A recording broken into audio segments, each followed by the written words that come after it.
Hello friends, welcome to GK webs. एक question है आपसे। आप मुझे ये बताइए, आप किस एग्ज़ाम की तैयारी कर रहे हैं?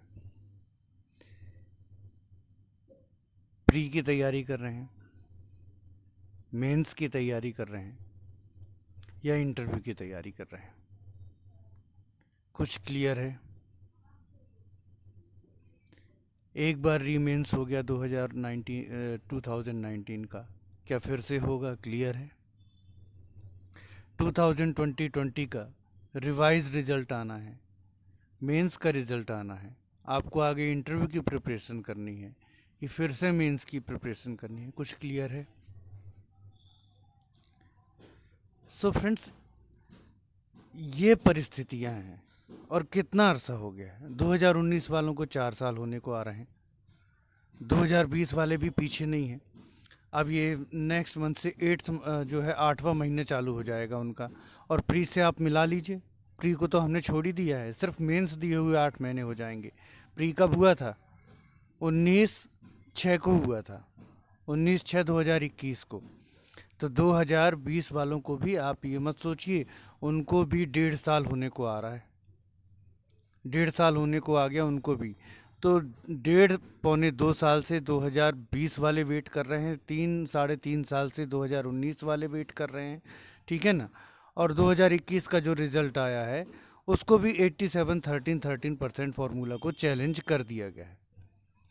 ऐसी परिस्थितियों में जब सब कुछ अनसर्टेनिटी में घिरा हुआ है, आपसे कह रहे हैं कि 5 तारीख को एक दिन का समय निकालिए, और ख़ास तौर से इंदौर में जो बच्चे हैं वो तो भूल कर भी इसको मिस ना करें। बच्चे दूर दूर से आने को तैयार हैं, उनके मैसेजेस आ रहे हैं, सर मैं मुरैना से आ रहा हूँ, मैं भिंड से आ रहा हूँ, और मैं सर बालाघाट से आ रहा हूँ, मैं जबलपुर से आ रहा हूँ, मैं खुद कटनी से आ रहा हूँ, इतने स्वास्थ्य खराब में। तो लोग दूर दूर से आ रहे हैं। तो इंदौर वालों से मेरा बहुत साविनय निवेदन है, आपको तो बिल्कुल भी मिस नहीं करना है। हमारी असल ताकत आप ही लोग हैं, क्योंकि आप इंदौर में हैं और आप आएंगे तो हम एक आंदोलन कर सकेंगे।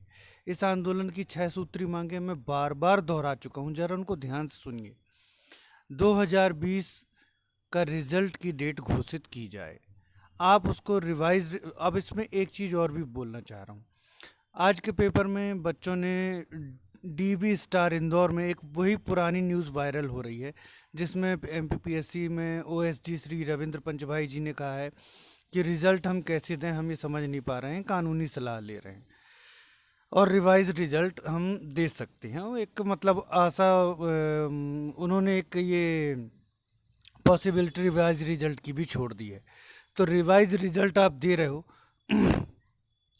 मैं उसको रीअरेंज कहता हूँ, क्योंकि ऑलरेडी 113% बच्चे आपने लिए हैं, उनको आपको व्यवस्थित करना है, तो रीअरेंज करना पड़ेगा। हाँ, हालांकि रीअरेंज करने के लिए भी उसको रिवाइज्ड करके आपको रिजल्ट तो देना ही पड़ेगा।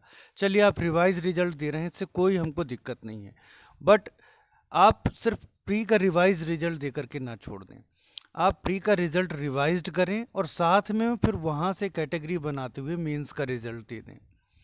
यदि, वैसे तो होना नहीं चाहिए, लेकिन यदि अतिरिक्त बच्चे शामिल होते हैं तो उनका अतिरिक्त मेंस कराएं, कोई रीमेंस ना हो। तो हमारी दो मांगे क्या हो गई, आपको पूरा समझाते चल रहा हूँ कि कितनी जायज़ मांगे हैं। पहला, एमपीपीएससी 2020 मेंस का रिजल्ट घोषित करिए। ठीक है ना? चाहे आप प्री से लिस्ट बनाते हुए करिए, चाहे आप डायरेक्ट मेन से करिए। यदि आपके अतिरिक्त बच्चे आ रहे हैं तो उसके कारण कोई रीमेंस नहीं कराइए।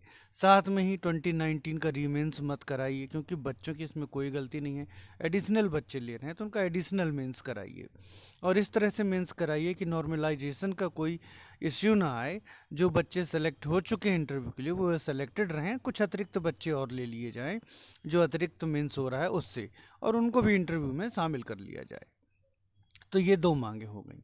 एमपीपीएससी 2020 रिजल्ट घोषित करिए, ना तो एमपीपीएससी 2020 का, ना तो एमपीपीएससी 2019 का रीमेंस कराइए, क्योंकि बच्चों की इसमें कोई गलती नहीं है। अभी मैं आज पूरी मांगों पर डिस्कस नहीं कर रहा हूँ। और जिसमें सबसे बच्चे बढ़ जाते हैं, 2020 के प्री के रिजल्ट में अभी तक कोई भी SC, ST, OBC, EWS general वाला इश्यू नहीं है। तो आगे जो रिजल्ट आए उसमें पहले से ही ये क्लियर करके रखा जाए कि कोई भी ऐसा रिजल्ट ना दें जो कट ऑफ के चलते कैटेगरीज के संघर्ष में फंस जाए। मीन्स अविवादित रिजल्ट दीजिए, जैसे 2020 प्री का एक अविवादित रिजल्ट है। तो अविवादित रिजल्ट सबके हक में है। तो इसके लिए इस आंदोलन में एससी वालों को भी शामिल होना है, ओबीसी वालों को भी शामिल होना है, एसटी वालों को भी शामिल होना है, ईडब्ल्यूएस वालों को भी शामिल होना है, जनरल वालों को भी शामिल होना है। ठीक है ना। अब जरा आज आपसे एक चीज़ डिस्कस करनी थी। देखिए 2020 मेंस रिजल्ट रोकने के लिए कितने तर्क दिए गए, लाने के लिए किसी ने कोई तर्क नहीं दिया। एक और तर्क दिया गया, 87-13-13% फार्मूला को चैलेंज कर दिया गया। अब ये बताइए 87-13-13% फार्मूला चैलेंज्ड है ना ऑनरेबल कोर्ट में, तो एमपीपीएससी 2020 का रिजल्ट तो इस फार्मूले से आया ही नहीं है। 113% बच्चे जरूर लिए गए हैं, लेकिन 87-13-13 तो उसमें लागू ही नहीं है।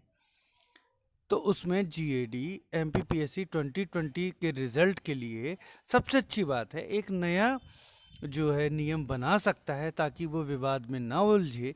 क्योंकि आप जब देख रहे हैं कि आपकी सभी परीक्षाएं विवाद में उलझ रही हैं, तो आपकी प्राथमिकता बच्चों का भविष्य, बच्चों का जो उन्होंने एग्ज़ाम दिया इतनी मेहनत करके, वो बचाना होना चाहिए। जब आप 87-13-13 बना सकते हैं, तो आप एक नया फार्मूला भी बना सकते हैं। और सबसे अच्छा है कि जनरल वाले भी 40% रखते हुए और ओबीसी वाले भी 27% रखते हुए आप 100% पर दो लिस्ट बनाइए ना। एक लिस्ट बना दीजिए 40% जनरल वाले रखते हुए 100% पर, एक लिस्ट बना दीजिए 27% ओबीसी का रखते हुए 100% पर, और इसमें सारे के सारे कैटेगरीज जो हैं उनको अच्छी तरह से वॉच कर लीजिए कि कोई कहीं इश्यू तो नहीं आ रहा है। तो दो रिजल्ट तैयार हो जाएंगे। अब ऑनरेबल कोर्ट का जैसा भी डिसीजन होगा, 40% तो 40% वाला रिजल्ट दे दीजिए, और 27% तो 27% वाला रिजल्ट दे दीजिए। तो अभी तक चूंकि इसमें 87-13-13 लागू नहीं है, तो ज़रूरी नहीं है कि इसमें 87-13-13 ही से रिजल्ट आए। यदि सामान्य प्रशासन विभाग जीएडी एक नया नियम 2020 के लिए बना देता है, इसको देखते हुए कि हमारे जो दो रिजल्ट हैं दोनों ही न्यायालय में क्या हो चुके हैं, चैलेंज्ड हो चुके हैं, ऐसी परिस्थितियों में एक रिजल्ट जो भी तक बचा हुआ है उसको हम किसी तरीके से बचा लें, तो जीएडी ये भी कर सकता है कि 100% पर दो रिजल्ट तैयार कर दें, और जैसा भी ऑनरेबल कोर्ट का जजमेंट होता है उस हिसाब से वो अपने रिजल्ट लाएं। सो फ्रेंड्स, आपको मैंने शुरू में ही बताया कि ना आपको ये मालूम है कि आप किसकी तैयारी कर रहे हैं, ना आपको ये मालूम है कि आगे कौन सा एग्ज़ाम होने वाला है, ना आपने जितने एग्ज़ाम दिए हैं उसकी कोई वैल्यू रह गई है। बार बार रिवाइज्ड, बार बार रीमेंस यही चल रहा है। ठीक है ना। और जो आपका क्या कहते हैं कि शिवराज सिंह सरकार ने एक घोषणा की है कि हम जो है एज रिलैक्सेशन देंगे, तो अभी तक एज रिलैक्सेशन भी लागू नहीं हुआ है। तो इन सब मांगों के चलते हम जो 5 दिसंबर 2023 को इंदौर में आंदोलन करने वाले हैं, मेरी आपसे साफ विनय विनती है कि आप उसमें ज़रूर शामिल होइए। ये छात्रों का आंदोलन है, इसमें कोई भी पॉलिटिकल पार्टी इन्वॉल्व नहीं है, और छात्रों पर एक प्रश्न चिन्ह है कि क्या वो अपने स्वयं के दम पर कोई आंदोलन कर सकते हैं कि नहीं। तो मैं जानता हूँ आप लोग 2020 की प्री की प्रिपरेशन में लगे हैं, आप लोग 21 के मेंस की प्रिपरेशन में लगे हैं, आप लोग 2019 की मेंस की प्रिपरेशन में लगे हैं।